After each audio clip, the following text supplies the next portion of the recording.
नागिन वाला किया के नाच रे पतर की नागिन जैसन। देखिए सब कोई गाना गावते बा। रितेश भैया बड़ा बढ़िया गौनिया, हमारे अभी विशाल भाई अभी फड़ेंगे आके, सब लोग आई गाई।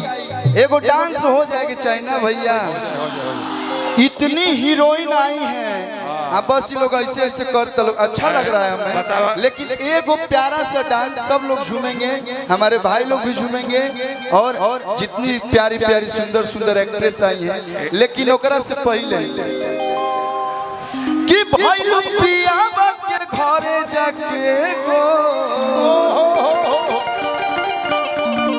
तो राजा जी के तू रला हो दहिया, अरे की उठे लाला हरिया पोरे पिया जी के तू रला हो दहिया। हाँ भाई लग गया एगो के हेमन पे 5 गो धान और इनकरा साथ में वो गाना कैले रहनी। हां भाई कि तो हर बाली बाहु मर लपकावे लु कमर, जब चलेलु त गम गम गम केलु गोरी शीशा लेखा चम चम चम के।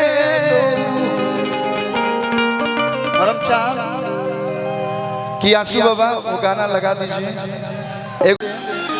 हो जब आप लोग को भी मालूम बा कि हमार शादी हो चुकल बा, मेरा रू सुंदर मिलल भी हमारा के त लइकवा कहती है, लइकिया कहत रही का कहती कि कब पूछत नहीं खयब हाल चाल के, हाल चाल के।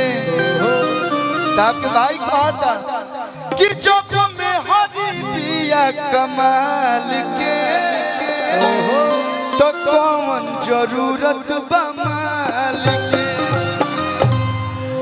10 दुनी के का होला, 10 दुनी के कि गोरी 10 दुनी के 20 होला।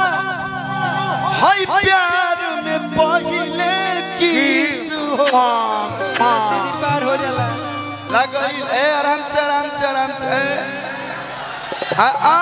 आही बा।